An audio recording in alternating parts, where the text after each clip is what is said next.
And welcome back to my channel. तो आज हम लोग बात करते हैं एक नए टॉपिक के बारे में। हम लोगों ने इससे पहले टॉपिक पढ़ा था इलेक्ट्रिक चार्जेस, यानी कि हम लोग क्या उसको बोलते हैं, वैद्युत आवेश। अब वैद्युत आवेश इलेक्ट्रिक चार्ज को हमने पढ़ लिया, तो हम लोग यहाँ पर पढ़ेंगे विद्युत धारा को। और विद्युत धारा का मतलब यहाँ पर हम लोग एक्चुअल में करंट की बात कर रहे हैं। तो करंट क्या होता है और धारा क्या होती है, मतलब दोनों एक ही चीज है। क्या होता है चलिए उसको देखते हैं, और इसको देखने के बाद यहाँ पे हम जानेंगे उसका मात्रक, उसकी यूनिट क्या होती है। जैसे हम लोगों ने यूनिट पढ़ ली, तो यहाँ पर हम लोग जानेंगे कि एक्चुअल में वोल्टेज क्या होता है, ठीक है, जिसको विभव बोलते हैं हिंदी में। तो चलिए देखते हैं, हिंदी और इंग्लिश मीडियम दोनों को ही हम बताएंगे डेफिनेशन, तो लिखते जाना, ठीक है। ओके, सो करंट की अगर मैं बात करूं तो आपको भी मालूम है कि कोई भी कंडक्टर है, कोई भी चालक है जिसमें करंट प्रवाह हो सकता है, विद्युत धारा चल सकती है।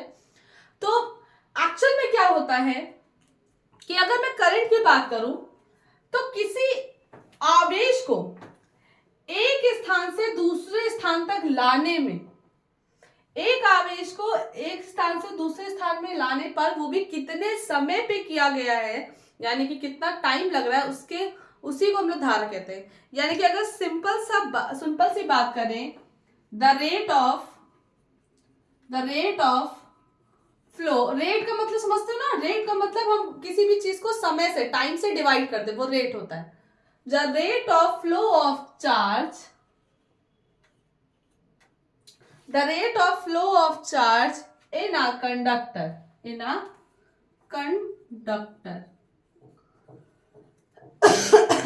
is called electric current. रुक जाओ, is called इलेक्ट्रिक करंट, ठीक है। हिंदी में बोलेंगे किसी आवेश के प्रवाह की दर को क्या कहते हैं, धारा कहते हैं, ऐसे लिखेंगे। मैं लिख दे रही हूं भैया, वैसे तो एकांक बोलते हैं, क्या है एकांक का मतलब एक, किसी आवेश के प्रवाह, मतलब बह रहा है, प्रवाह की दर को धारा कहता है। दर का मतलब वही टाइम से डिवाइड किया, रेट, दर को हिंदी में क्या कहते हैं, रेट। धारा कहते हैं, ठीक है। अब देखो यहाँ पे क्या होगा, एक्चुअल में अगर आई की करंट की बात करें तो करंट को आई से डिनोट करते हैं। आपको मालूम होना चाहिए करंट को किससे डिनोट करते हैं, आई से। या तो ये करो या तो स्मॉल आई से करो, कोई प्रॉब्लम नहीं है, दोनों एक ही चीज है। किसी आवेश को, आवेश का मतलब हम चार्ज बोलेंगे, चार्ज को चाहे हिंदी मीडियम को चाहे इंग्लिश मीडियम को क्यू से रिप्रेजेंट करते हैं। और समय प्रवाह मतलब समय के साथ इसको डिवाइड करें, तो यहां पर क्या है कि आवेश प्रवाह की दर को क्या कहते हैं, धारा कहते हैं। आवेश प्रवाह की दर को धारा कहते हैं। तो अगर इसका रिलेशन निकालो कि Q क्या होगा यहाँ पर, तो Q is equal to IT नहीं हो जाएगा, बताओ, इट, ये इधर मल्टीप्लाई हुआ तो IT, ऐसे लिखते हैं IT। इसको स्मॉल में भी लिख सकते हैं, Q is equal to it. तो आपको जो याद है, I का मतलब यहाँ करंट से है, T का मतलब टाइम से है, और Q का मतलब चार्ज है, ठीक है। अब एक काम करते हैं, इसकी एक आइडियल डेफिनेशन बनाते हैं। आइडियल डेफिनेशन का मतलब आपको ये बताना पड़ेगा कि चार्ज 1 कूलॉम का जा रहा है, ठीक, समय 1 सेकंड लग रहा है। तो एक्चुअल में ओवरऑल डेफिनेशन जो बनेगी एक्चुअल वाली, वो क्या होगी, इसको देखते हैं, ठीक है। इसको मैं रफ कर दूं, ओके।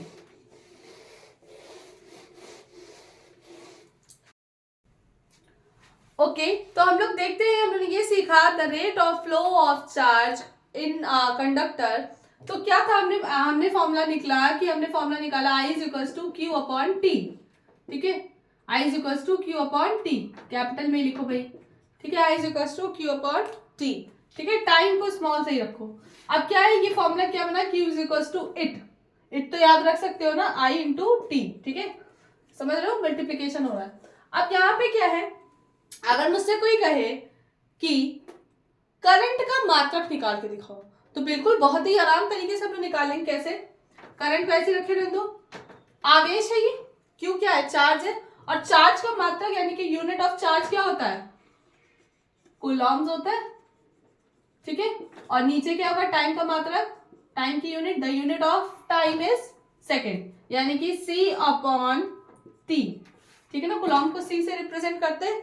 और आपको मालूम होना चाहिए कि c और t क्या है, एक और नई यूनिट निकल के आती है जिसको हम लोग एम्पियर बोलते हैं, और एम्पियर को कैपिटल ए से डिनोट किया जाता है। जैसे यहाँ कूलॉम्स को c से डिनोट करते हैं, वैसे एम्पियर को a से डिनोट करते हैं। ये क्या है, एम्पियर। इसका मतलब एक चीज मालूम चली कि धारा का मात्रा क्या होता है, एम्पियर होता है, ठीक है। धारा को किस में मापा जाता है, एम्पियर में। करंट किस में मेजर की जाती है, एम्पियर में। अब सुनो है क्या, तो अगर तुमसे किसी ने पूछा डिफाइन 1 एम्पियर, 1 एम्पियर क्या होता है ये बताइए, तो 1 एम्पियर क्या होगा, चलो देखते हैं। मैंने माना कि 1 कूलॉम का आवेश और 1 सेकेंड में प्रवाह कर रहा है, यानी कि फॉर एग्जाम्पल हमने माना when, what is 1 ampere, when 1 coulombs charge flow in a circuit in 1 second, then the current is known as 1 ampere। यहाँ पे यानी कि करंट क्या हो जाएगी, 1 एम्पियर हो जाएगी। बताओ समझ में आ गया, यानी कि 1 कूलॉम को चार्ज बढ़ा, मतलब सब कुछ आइडेंटिकल मान लिया, एक एक यूनिट में। 1 coulomb charge flows in a 1 second, then the current is known as 1 ampere, ठीक है। तो 1 एम्पियर की डेफिनेशन बता दोगे, तुम लोग क्या बताओगे, 1 कूलॉम का आवेश जब किसी चालक में 1 सेकेंड में प्रवाहित होता है तो वो 1 एम्पियर के बराबर होता है, ठीक है। समझ में आ गया, बताओ कोई प्रॉब्लम है। तो हमें क्या रिलेशन मिला, इसका मतलब है current is equal to charge upon time, ये फॉर्मूला निकला। और अगर हम यहाँ पे एक और रिलेशन निकाले, charge is equal to current into time, ठीक है, जिसको हमने किससे लिख दिया, करंट को I से लिखते हैं, इसको T से, और ये क्या है Q। तो Q is equal to it, Q is equal to it याद रहेगा। I मतलब करंट, T मतलब टाइम, C का मतलब Q का मतलब यहाँ पे क्या है, चार्ज, ठीक है। क्लियर, सबको समझ में आ गया।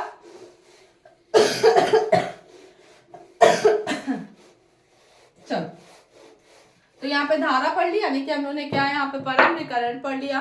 करंट को पढ़ने के ही साथ साथ यहाँ पर हम लोगों ने जाना कि 1 एम्पियर यानी कि करंट का मात्रक, द यूनिट ऑफ करंट क्या होती है, ठीक है। इसका मतलब 1 एम्पियर की अगर डेफिनेशन हमसे पूछी जाए, 1 नंबर में पूछी जा सकती है, तो आप बता सकते हो, ठीक है। 1 कूलॉम चार्ज होगा पर 1 सेकेंड, ठीक है, 1 सेकेंड में होगा। अब हम बात करते हैं यहाँ पर डायरेक्शन ऑफ करंट की, ठीक है, डायरेक्शन ऑफ करंट क्या होती है, डायरेक्शन ऑफ करंट, चलो देखते हैं।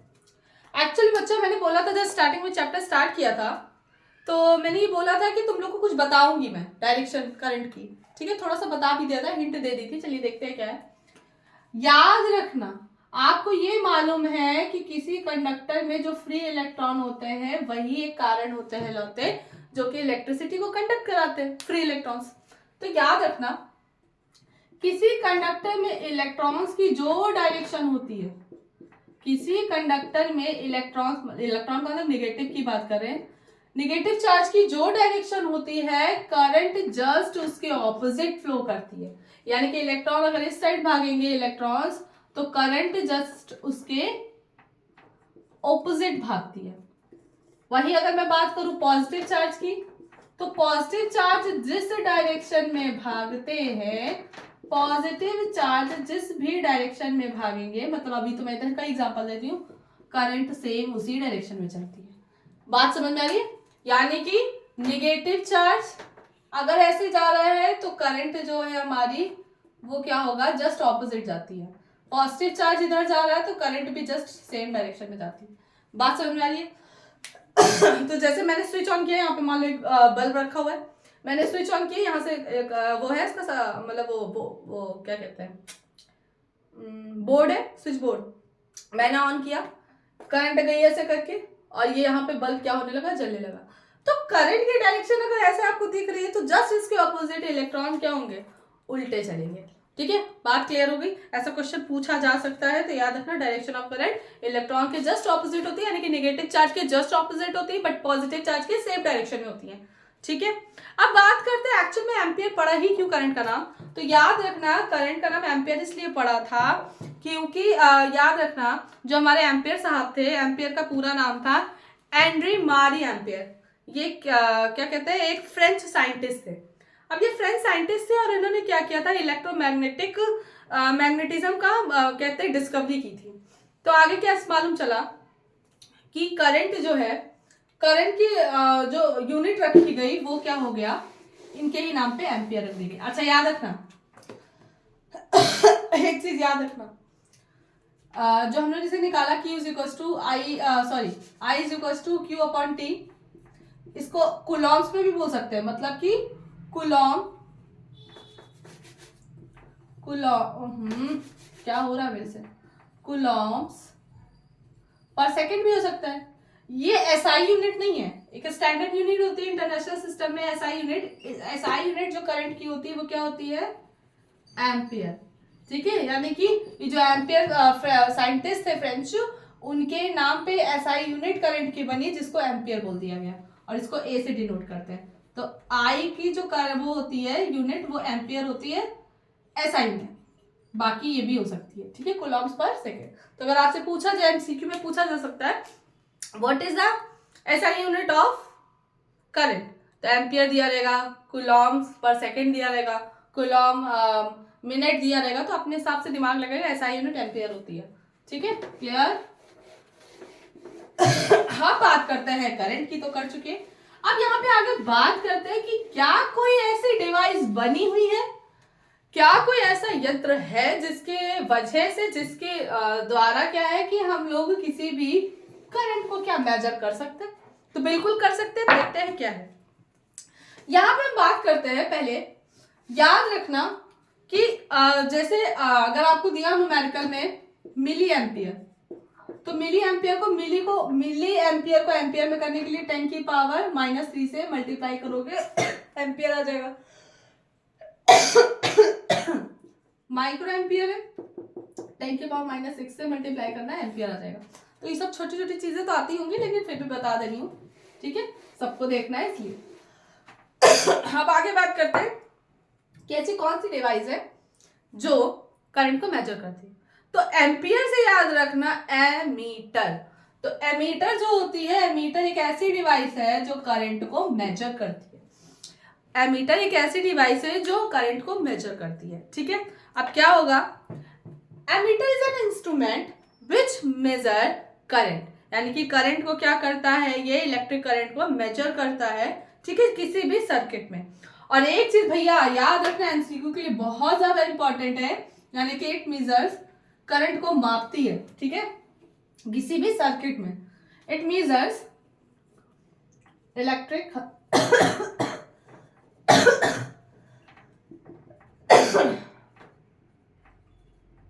बहुत खांसी आ रही है। दूसरा पॉइंट जो इतना अत्यधिक इंपॉर्टेंट है, क्या है सुनना चाहोगे? याद रखना किसी भी सर्किट में अगर करंट को मेजर करने के लिए एमीटर लगाया बेटा, तो दुनिया का कोई भी सर्किट हो, याद रखना ये हमेशा सीरीज में लगता है। सीरीज का मतलब चुपचाप से वही लगा देना। कैसे, तो मैं दिखाती हूँ। ये एक सर्किट है, ठीक है, मतलब सर्किट मतलब पूरा एक तार वार होगा, उसमें स्विच बोर्ड होगा, स्विच होगी जिसको कुंजी बोलते हैं, बैटरी होगी। याद होगा बैटरी के 2 टर्मिनल होते हैं, एक पॉजिटिव और नेगेटिव। सुन लो, यहाँ पे आवाज बता रही हूँ, बैटरी हो या फिर सेल हो। इसको मैं रख कर नहीं फिर बता रही, देखो 2 चीज बता दे रही, बैटरी हो या सेल हो। याद है वो कैसे डिफाइन करते हैं, सेल को सिर्फ 2 इलेक्ट्रोड से डिफाइन करते हैं, क्योंकि आपको भी मालूम है कि सेल में 2 इलेक्ट्रोड ही होंगे। जो पॉजिटिव इलेक्ट्रोड होता है, भाई पॉजिटिव नेगेटिव दोनों इलेक्ट्रोड दिखाना जरूरी है, तभी तो करंट फ्लो होगा। पॉजिटिव इलेक्ट्रोड को याद रखें, जो बड़ा वाला डंडा होता है इसको पॉजिटिव बोलते हैं, छोटे वाले को नेगेटिव से दिखाते हैं। अब ये ऐसे भी लग सकता है, कोई दिक्कत नहीं, वो माइनस प्लस वो हम देखेंगे बाद में कि क्या है। ठीक है, बात समझ आई? पॉजिटिव लंबा वाला होता है, छोटा वाला नेगेटिव होता है। ये क्या है हमारा सेल, ठीक है, इलेक्ट्रिक सेल। बैटरी क्या होता है, जब नंबर ऑफ सेल आपस में जुड़ते हैं तो वो बैटरी बन जाता है। जैसे ऐसे हल्का सा डैश करके दिखाते, गैप है मतलब। ठीक है ना, छोटा।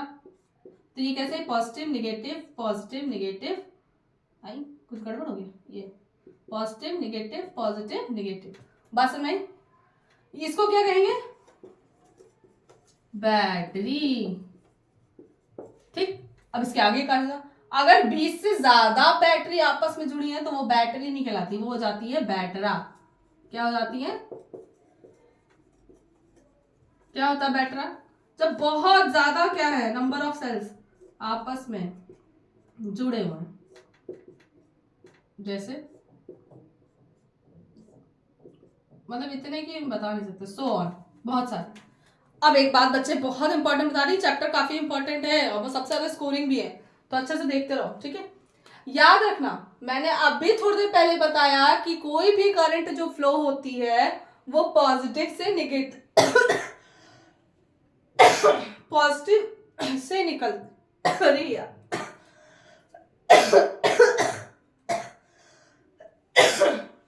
पॉजिटिव से निकलती है, ठीक है। तो अब एक सर्किट है भाई, सेल तो लगेगा, तो याद रखना पॉजिटिव से निकलेगी और निगेटिव से आएगी। अब देखो क्या है, एरो में भी दिखाएंगे। तो यहाँ पे क्या किया मैंने, एक बैटरी जोड़ दी, ठीक है। बैटरी जो बैटरी से कोई मतलब नहीं, नेगेटिव पॉजिटिव नेगेटिव, बस ऐसे दिखाया, ठीक है। अब यहाँ पे क्या है, यहाँ पर हम एक कहते हैं ना कुंजी, यानी कि कहीं भैया कहीं से तो निकलेगा, कुंजी बोलते हैं, या इंग्लिश में की बोलते हैं, हिंदी में कुंजी बोलते हैं। ये किया आप पता कैसे चलेगा ये जल तो यहाँ पे क्या लगा दिया, कैसे पता चलेगा क्या जल रहा है, तो एक बल्ब लगा दिया, ठीक। आगे बढ़े तो यहाँ पे एमीटर को हम लोग ए से शो करते हैं, इसको सीरीज में जोड़ दिया।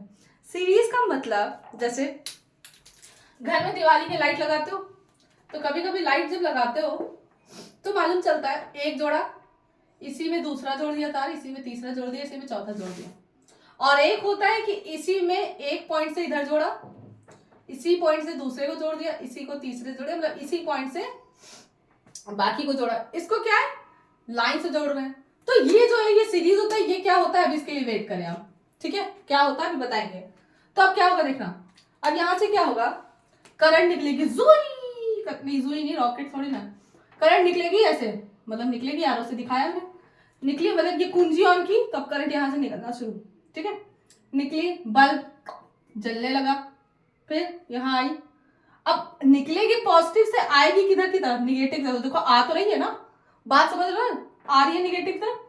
तो ये एमीटर क्या करता है, इस करंट को मेजर करता है कि एक्चुअल में इस सर्किट पे कितनी एम्पियर की धारा बह रही है, ठीक है ना। तो बात समझ में आ गई, ये सारी चीजें समझ में आ गई, इसको नोट करो फ्लैग से, फिर हम लोग आगे बढ़ते हैं न्यूमेरिकल में।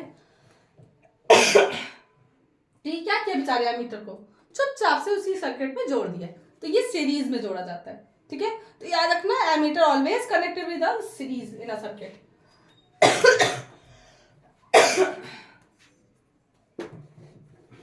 यार हम सोचते हैं कि वीडियो लंबी बनाए, लेकिन भैया खांसी का क्या करें, फिर हालत खराब होने की, जैसे ही बोल देते हैं हालत खराब। क्या करे भाई, गूंगे गूंगे हो जाए क्या है। चलो आगे देखते हैं, इसके न्यूमेरिकल करते हैं, यानी कि Q is equals to it, Q is equals to IT या I is equals to Q upon T के न्यूमेरिकल करते हैं, ठीक है। तो अगर आपसे पूछा define the unit of current, तो बता दोगे ना, I is equals to Q upon T, Q क्या रखोगे 1 कूलम, T क्या रखोगे सेकेंड, तो क्या आ जाएगा 1 एम्पियर आ जाएगा, अपने हिसाब से डिफाइन कर लेना। चलो एक क्वेश्चन करते हैं, लिख लो, हिंदी में बोल रहे हैं इंग्लिश में भी लिख लो। Calculate the value of total charge flowing in a filament of an electric bulb which current 0.5 ampere is flowing for 10 minutes। यानी कि इन्होंने बोला भाई एक सर्किट है, ठीक है, जिसमें कि क्या है करंट जल रहा है, ठीक, और इसमें क्या है जो करंट बह रही है, जो धारा बह रही है, वो एमीटर वो कितना है 0.5 एम्पियर की फ्लो कर रही है, ठीक है।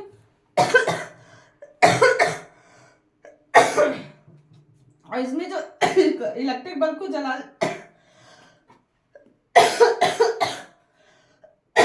टाइम कितना लग रहा है 10 मिनट, ठीक है।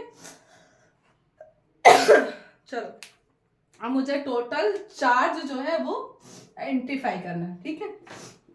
बस ऐसे जनरली बना दिया, उसमें वो सोचना कि नहीं लगाई, ये नहीं लगाई, वो नहीं लगाई, ठीक। आई दिया है 0.5 एम्पियर, टाइम 10 मिनट। आपको भी पता है कि जब भी कोई न्यूमेरिकल लगाते हैं तो सारी यूनिट को स्टैंडर्ड फॉर्म में कर देगा, यानी कि मिनट को पहले तो हम सेकंड में करेंगे।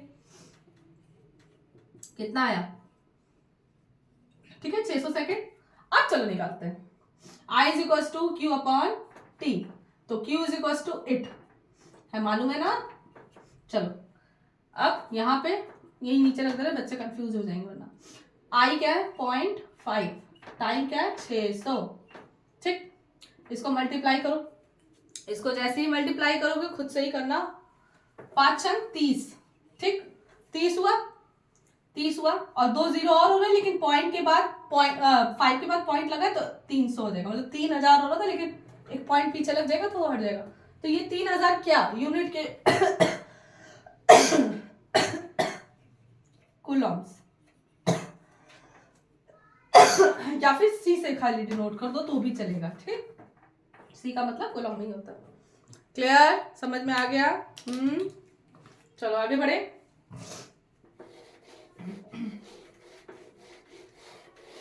मतलब क्वेश्चन था कि किसी परिपथ में बल्ब जो जल रहा है उसमें धारा 0.5 एम्पियर की बह रही है, उसमें समय क्या लग रहा है 10 मिनट लग रहा है। इसमें बहने वाली कुल आवेश का की गणना कीजिए, मतलब पता करिए, ठीक है। ठीक है, 2 क्वेश्चन है, हम देंगे तुम लोग को, करके दिखाना मुझे।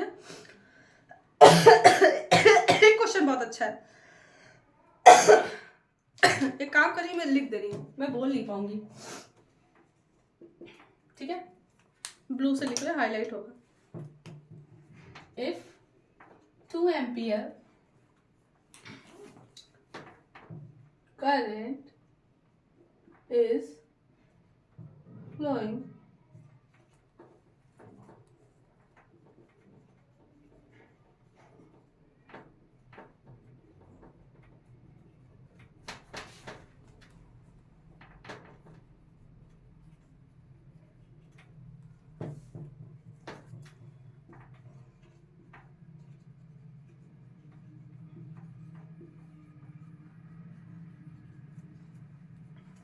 calculate the number of electrons passing per second through the conductor, ठीक है।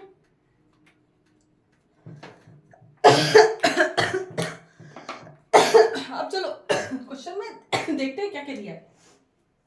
इफ अ करंट कितनी बह रही है 2 एम्पियर लिख दो, is flowing in a conductor, calculate the number of electron. अरे यहाँ तो गड़बड़ नहीं हुई है, वैसे एन पूछा है, ठीक है। और इन्होंने बोला है इलेक्ट्रॉन्स पासिंग पर सेकेंड का मतलब टाइम दिया है बच्चे, कितना 1 सेकेंड का टाइम दे दिया उन्होंने। अब इस क्वेश्चन में वैसे लिखा था, इन्होंने इलेक्ट्रॉनों को चार्ज बता दिया था कितना होता है, अगर नहीं भी दिया है तो भी कर सकते हो। बताओ, चार्ज कर नहीं सकते तुम, मैंने अगर नहीं भी दिया होता तो भी कर लेते। चलो अब करते हैं, पहले यहाँ पे चार्ज निकालते हैं। Q is equal to I upon T से। यहाँ पे क्या निकला 2 एम्पियर, 1 है तो Q इज इक्वल टू 2 निकला। अब यहाँ पे क्या है कूलॉम निकला, हमने पढ़ा था Q is equal to NE, हमें N निकालना है, नंबर ऑफ इलेक्ट्रॉन निकालना है। Q ऑलरेडी में मालूम चल गया, E भी मालूम ही है, नहीं भी दिया होगा तो भी 1.6 इंटू 10⁻⁻19 रख देंगे, तो N ये डिवाइड हो जाएगा Q अपॉन E। Q कितना है 2, E क्या है 1.6 इंटू 10⁻⁻19, ठीक है। हटाओ, ये लगाओ, चलो इसको आगे बढ़ाओ। इसको जैसे ही सॉल्व करोगे यहाँ पे तुम्हें आंसर क्या दिखेगा, कुछ अलग सा दिखेगा। इसको सॉल्व करके देख लेना, यही आएगा 1.25, ठीक है। ये दोनों खाली सॉल्व करना, 20/16 सॉल्व करना। ये एक्चुअल में क्या है, इसको ऊपर नीचे अपॉन में क्या है -19, ऊपर जाके क्या हो जाएगा प्लस का 19। कोई यूनिट तो होगी, नंबर ऑफ इलेक्ट्रॉन्स है, तो n is equal to 1.25 into 10⁻⁹। Clear, समझ में आ गया बेटे। 2 क्वेश्चन हम पोस्ट कर देंगे, वो कर लेना, ठीक है। एक क्वेश्चन और है, देखते हैं, मैं ही बता दे रही हूँ, टफ है थोड़ा। या एक काम करते हैं,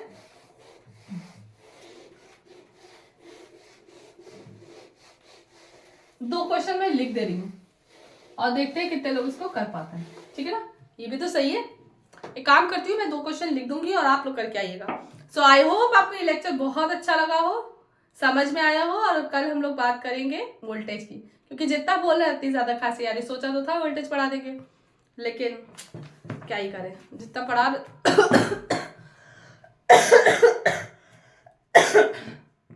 ओके, अच्छे से पढ़ते रहो। और एक चीज है, थोड़ा सा हिम्मत करके बोल दे रहे हैं, खांसी ना आए तो ही अच्छा है, फ्लो टूट जाएगा।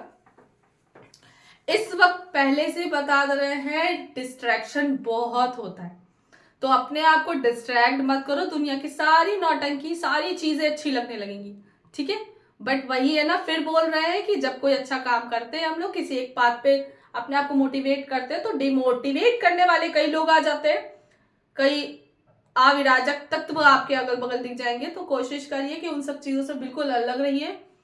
बहुत सारी चीजें होंगी, बहुत सारे दोस्त भी डिस्ट्रैक्ट कर सकते हो, तो काफी इन सब दोस्ती यारी के चक्कर में मत पड़िए। 1-2 महीने के बाद अच्छे से पढ़ाई करो। मैं ये नहीं कह रही कि एंजॉय नहीं करो, एंजॉय करो लाइफ, बट वही कह रहे ना, प्रेशर भी मत लो, लेकिन डिस्ट्रैक्ट भी ना हो। अपना एक गोल है, उसको फोकस करते रहो, क्योंकि 10th से ही सब कुछ अच्छा करते चलोगे तो आपके लिए बहुत बहुत अच्छा है, आगे चल के अफसोस ना करना पड़े, ठीक है। बाकी ऐसा कुछ नहीं है, लेकिन तैयारी करते चलिए, अच्छे से एंजॉय करिए, डिस्ट्रैक्ट मत होइए, क्योंकि डिस्ट्रैक्शन इस वक्त बहुत होता है, ठीक है। फिर से कह रही हूँ, डिस्ट्रैक्ट मत होइएगा। कोई भी किसी फ्रेंड से लड़ाई हो गई तो टेंशन में पढ़ाई नहीं कर रहे, ये सब नहीं, अपने आप से फोकस रखो, क्योंकि जब आप परफेक्ट हो जाओगे, जब आप कामयाब हो जाओगे, तो सब आपके पीछे आएंगे, ठीक है। तो ये चीजें याद रखिएगा। चलिए ठीक है, ऑल द बेस्ट, अच्छे से पढ़ाई करिए, और कल मिलते हैं फिर नए टॉपिक के साथ। Okay, take care.